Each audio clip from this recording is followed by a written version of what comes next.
Bonjour les enfants, aujourd'hui je vais vous lire l'histoire 3 grains de riz.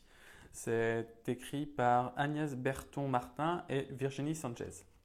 Ce matin-là, petite sœur Lee a mis sur son dos un sac de toile brune. Dans ce sac se tiennent bien serrés tous les grains de riz que ses parents ont récoltés précieusement dans la plaine à côté du grand fleuve. Et petite sœur Lee est partie en courant pour vendre ce riz au marché. Petite sœur Lee court, court, court, mais soudain, un canard sauvage se pose devant elle. Petite sœur Lee, donne-moi du riz. Moi, avec le riz, j'efface les ennuis. Petite sœur Lee ne doit pas gaspiller ce riz. Elle doit le vendre car ses parents ont besoin d'argent. Mais elle trouve extraordinaire qu'un canard soit capable de tant de bonté. Alors, elle ouvre doucement le sac de toile brune et c'est avec plaisir qu'elle offre une poignée de riz à un canard si gentil. Et le canard s'envole en lui disant merci. À l'entrée de la forêt de bambou, petite sœur Lee court toujours quand soudain, un panda se présente devant elle. Petite sœur Lee, donne-moi du riz. Moi, avec le riz, je combats les méchants. Petite sœur Lee trouve formidable qu'un panda soit capable de tant de courage. Alors, elle ouvre une nouvelle fois le sac de toile et c'est avec joie qu'elle offre une poignée de riz à un panda si courageux. Petite sœur Lee court au milieu des bambous quand un singe l'interpelle. Petite sœur Lee, donne-moi du riz. Moi, avec le riz, je fabrique des trésors. Petite sœur Lee trouve incroyable qu'un singe soit si doué. Alors, elle ouvre une nouvelle fois le sac de toile et c'est avec admiration qu'elle offre une poignée de riz à un singe aussi adroit. Et le singe se sauve en lui disant merci. Mais quand petite sœur Lee traverse le pont, le dragon du fleuve bondit en rugissant. Petite sœur Lee,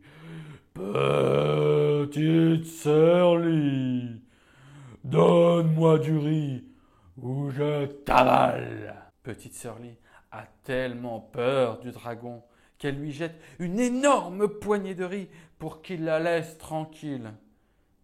Mais le dragon ne dit pas merci.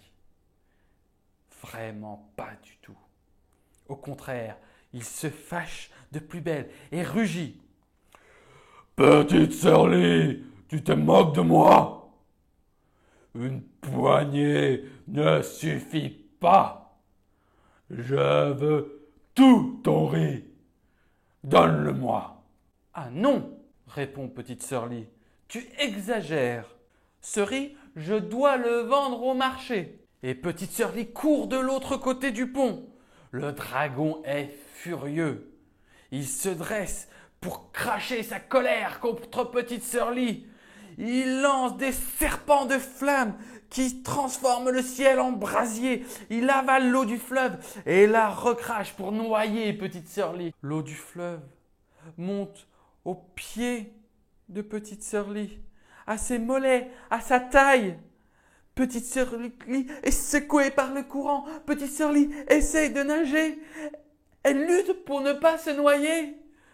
Mais hélas, son sac se déchire et les grains de riz sont emportés par l'eau en furie. Petite sœur Lee s'agrippe à une branche de bambou. Petite sœur Lee a froid. Petite sœur Lee a peur. Petite sœur Lee a tout perdu. Enfin, c'est ce qu'elle croit. Mais le canard sauvage passe au-dessus d'elle. Petite sœur Lee, j'ai gardé pour toi un grain de riz. Et il le crache dans l'eau en chantant. Petit grain de riz, efface les ennuis de petite sœur Lee. Au contact de l'eau, le grain de riz grossit et se transforme en bateau de nacre. Vite, petite sœur Lee monte dedans.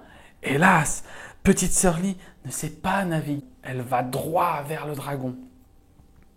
Au contact de l'eau, le grain de riz grossit. Il se transforme en bateau de nacre. Vite, petite sœur Lee monte dedans. Hélas, petite sœur Lee ne sait pas naviguer. Elle va droit vers le dragon, qui la regarde arriver, prête à la croquer. Petite sœur Lee a froid. Petite sœur Lee a peur. Petite sœur Lee va mourir. Enfin, c'est ce qu'elle croit. Mais le panda surgit à travers les branches de bambou. Petite sœur Lee, pour toi j'ai gardé un grain de riz. Vite, il le lance dans la gueule du dragon en chantant. Petit grain de riz, sauve petite sœur Lee du méchant dragon. Aussitôt, le grain de riz devient long et piquant. Il se transforme en une immense épine qui fonce comme une flèche et vient se planter dans la gorge. Et voilà le dragon qui bâille et s'endort. Il se couche au fond du fleuve et toute l'eau le suit et rentre dans son lit. Petite sœur Lee accroche le bateau au ponton et court chez elle pour voir si ses parents n'ont pas été emportés par l'eau du fleuve. Quand elle les aperçoit, bien vivants, sur le seuil de leur maison, le cœur de petite sœur Lee se soulève de joie. Hélas, petite sœur Lee n'a ni riz ni argent. Elle a peur de se faire gronder, car elle revient les mains vides. Elle a tout perdu. Enfin, c'est ce qu'elle croit. Mais le singe saute autour d'elle. Petite sœur Lee, moi aussi. Pour toi, j'ai gardé un grain de riz. Il le tend à petite sœur Lee en chantant. Petit grain de riz, transforme-toi en trésor pour petite sœur Lee. À peine le grain de riz est-il dans les mains de petite sœur Lee qu'il devient d'un bleu profond et se met à briller.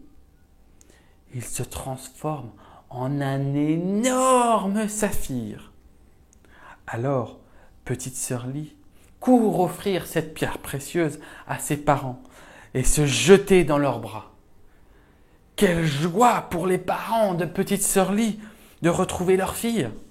Mais encore aujourd'hui, ils n'ont vraiment pas compris comment petite sœur Lee a pu leur rapporter un tel trésor à la place d'un seul sac de riz, ni comment un canard sauvage, un panda et un singe sont devenus ces jours-là ses amis pour la vie.